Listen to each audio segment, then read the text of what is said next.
Hello મિત્રો, જય શ્રી કૃષ્ણ. મારી હોમ કુકિંગ રસોઈની ચેનલમાં તમારું સ્વાગત છે. ચેનલ પર નવા હોવ તો જરૂરથી ચેનલ સબસ્ક્રાઈબ કરજો, જેથી મારા દરેક વિડીયોનું નોટિફિકેશન તમારા સુધી પહોંચશે. તો આજે હું બેસનની કઢી એટલે કે બેસનની ચટણીની રેસીપી શેર કરવાની છું, જે ગોટા, ભજીયા, ફાફડા વગેરેની સાથે ખાવાતી હોય છે અને ખૂબ જ ફેમસ છે. તો એના માટે મેં આ 3 ચમચી જેટલો ચણાનો લોટ લઈ લીધો છે એક બાઉલમાં.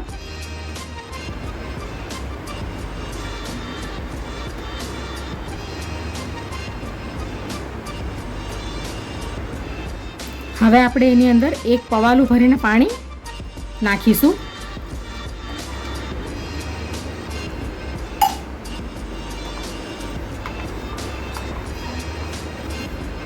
મિક્સ કરી લેશું બરાબર. તો આ રીતે આપણે બધું બેસનને ઓગાળી દઈશું પાણીમાં. અને જો લમ્સ રહી જતા હોય તો તમે એને ચાળણીમાં ચાળી બી શકો. અને આપણે પાણી આટલું 3 ચમચી બેસન અને એક પવાલું ભરીને પાણી લીધું છે એટલા માટે કે આપણે જ્યારે આ કઢીને બનાવશું ત્યારે એ થીક થઈ જશે. એટલા માટે એનું પાણીની ક્વોન્ટિટી થોડીક વધારે રાખવાની હોય છે. તો એની કન્સિસ્ટન્સી આ ટાઈપની રાખવાની છે. તો હવે આપણે બેસનની કઢી બનાવવાનું ચાલુ કરીએ. હવે આપણે એની અંદર સ્વાદ પ્રમાણે મીઠું નાખીશું. હવે એક ચપટી જેટલી હળદર નાખીશું અંદર. હવે આપણે મિક્સ કરી લઈશું બરાબર.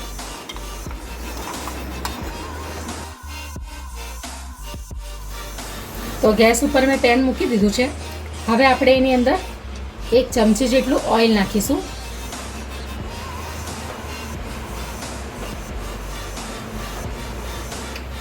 હવે આપણે એની અંદર અડધીથી પણ ઓછી ચમચી રાઈ નાખીશું.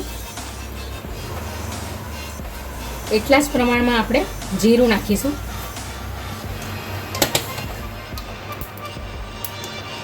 હવે આપણે એની અંદર 2 ચપટી જેટલી હિંગ નાખીશું. કડી પત્તા નાખીશું અને એક મરચું લીધું છે તીખું, એ નાખીશું અંદર.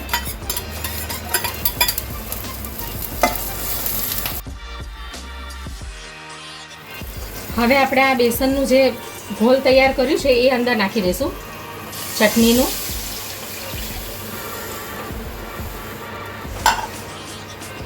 હવે આપણે મીડિયમ ફ્લેમ પર એને પાકવા દઈશું. 1 ચમચી જેટલી ખાંડ નાખીશું.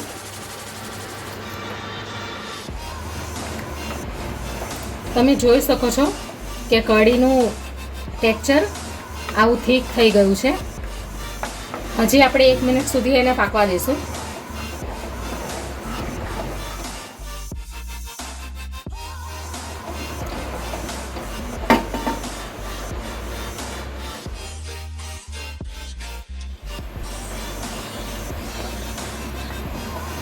હવે આપણી બેસનની કઢી રેડી થઈ ગઈ છે. હવે આપણે એની અંદર અડધું લીંબુ નાખીશું, એટલે ખાટો અને મીઠો ટેસ્ટ આવશે ચટણીનો. હવે આપણે ગેસને બંધ કરી દઈશું. તો હવે બેસનની કઢી રેડી થઈ ગઈ છે, ખાટી મીઠી. હવે આપણે એને એક વાસણમાં કાઢી લઈએ.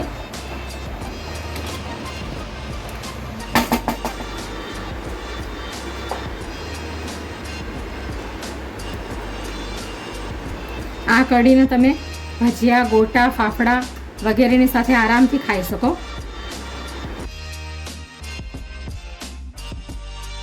ફરસાણની દુકાનમાં મળે ને એવી જ ચટણી બની છે અને સુગંધ પણ એની એવી જ આવી રહી છે. તો તમે જરૂરથી બનાવજો, કારણ કે આ બહુ ઇઝી રેસીપી છે, તરત જ બની જાય છે.